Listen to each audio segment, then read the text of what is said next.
கேட்டதை கொடுக்கும் அபிஜித் நட்சத்திர வழிபாட்டு நேரம்.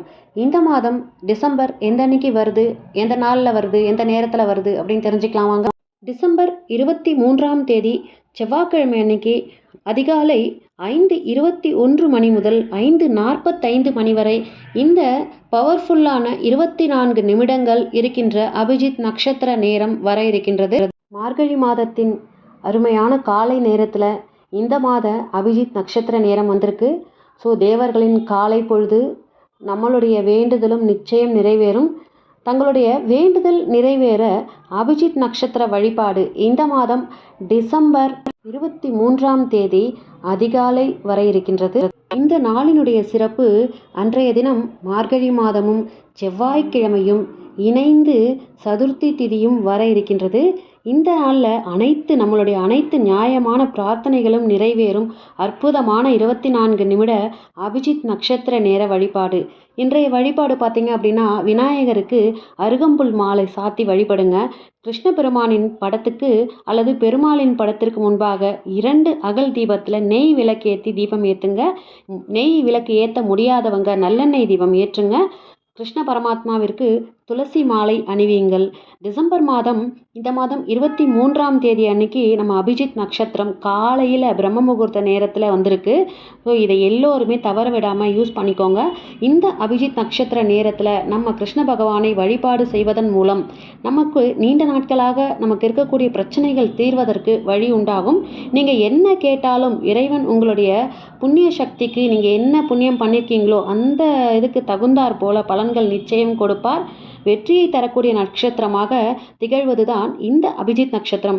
இந்த டிசம்பர் மாதம் 23ஆம் தேதி காலை 5:21 மணியிலிருந்து 5:45 மணி வரை இருக்கின்ற இந்த 24 மணி நேர இந்த பவர்ஃபுல் நேரத்தை யாருமே தவற விடாதீங்க. இந்த நேரத்தில் நம்ம கிருஷ்ண பகவானை நினச்சி, பிள்ளையாரையும் நினச்சி வழிபாடு செய்வதன் மூலம் நம்மளுடைய நீண்ட நாள் பிரச்சனைகள் நமக்கு சரியாகிடும்.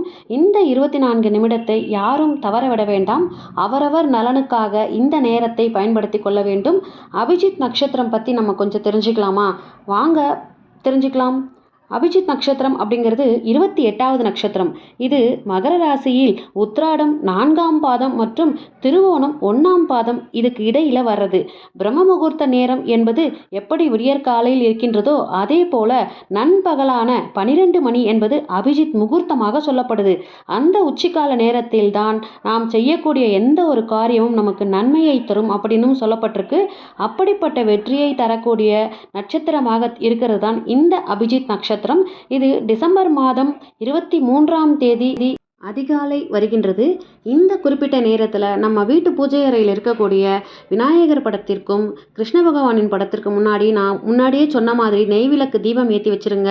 கிருஷ்ணரின் படம் இல்லை அப்படிங்கிறவங்க பெருமாளுடைய படத்துக்கு தீபம் ஏற்றி வச்சிருங்க, வழிபாட்டை மேற்கொள்ளலாம். இப்படி தீபம் ஏற்றி வச்சதுக்கப்புறமா அவருக்கு துளசி மாலையை நீங்கள் சாத்தினதுக்கப்புறமா மஞ்சள் நிற பூக்களை வச்சு உங்களுடைய நீண்ட நாள் கோரிக்கை என்னவோ, எந்த பிரச்சனை உங்களுக்கு சரியானால் நீங்கள் நிம்மதியாக வாழ முடியும் அப்படின்னு நினைக்கிறீங்களோ அது சரியாக வேண்டும் என்று கிருஷ்ண பகவானிடம் வேண்டிக் கொள்ளுங்கள். முடிஞ்சவங்க மஞ்சள் நிறத்தில் ஆன லட்டுவை பெருமாளுக்கு முன்பாகவோ அல்லது கிருஷ்ண பகவானுக்கு முன்பாகவோ வச்சு நீங்கள் வழிபாட்டை மேற்கொள்ளலாம்.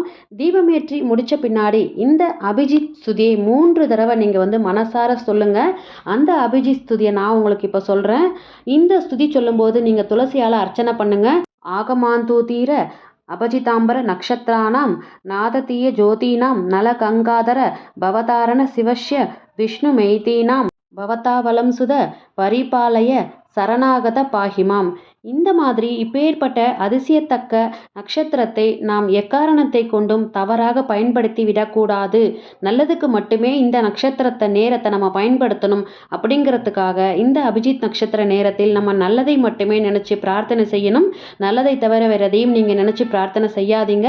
அடுத்தவர்களுக்கு எந்த காரணத்தை கொண்டும் நீங்கள் தீங்கு நினைக்கக்கூடாது. இந்த நேரத்தில் அடுத்தவங்களுக்கு தீங்கு நினச்சி ஏதாவது பண்ணிடுவாங்க அப்படிங்கிற காரணத்துக்காகத்தான் கிருஷ்ண பகவான் இந்த 28வது நட்சத்திரமான இந்த அபிஜித் நட்சத்திரத்தை தன்னுடைய மயில் பீலிகையில் சொருகிக்கிட்டாரு அப்படின்னு ஒரு புராண கதை இருக்குது. அதனால் நல்லதை மட்டுமே நினைங்க, நல்லதை மட்டுமே பேசுங்க, நல்லதை மட்டுமே கேளுங்க அப்படிங்கிற நல்ல தகவலோட இன்றைய ஆன்மீக பதிவை நான் முடிச்சுக்கிறேன். இந்த பதிவு பிடிச்சிருந்தா இந்த பதிவுக்கு ஒரு லைக் கொடுங்க, உங்கள் ஃப்ரெண்ட்ஸ் அண்ட் ஃபேமிலிக்கு ஷேர் பண்ணி பாருங்கள். கண்டிப்பாக இந்த மாத அபிஜித் நட்சத்திர நேரத்தை பவர்ஃபுல்லான இந்த 24 நிமிஷத்தை யாருமே தவற விடாதீங்க. கண்டிப்பாக நீங்கள் நினைக்கிறது அடுத்த அபிஜித் நட்சத்திர நேரத்துக்குள்ளே கண்டிப்பாக நிறைவேறும் அப்படிங்கிற நல்ல தகவலோட இன்றைய ஆன்மீக பதிவை நான் முடிச்சுக்கிறேன். நன்றி, வணக்கம்.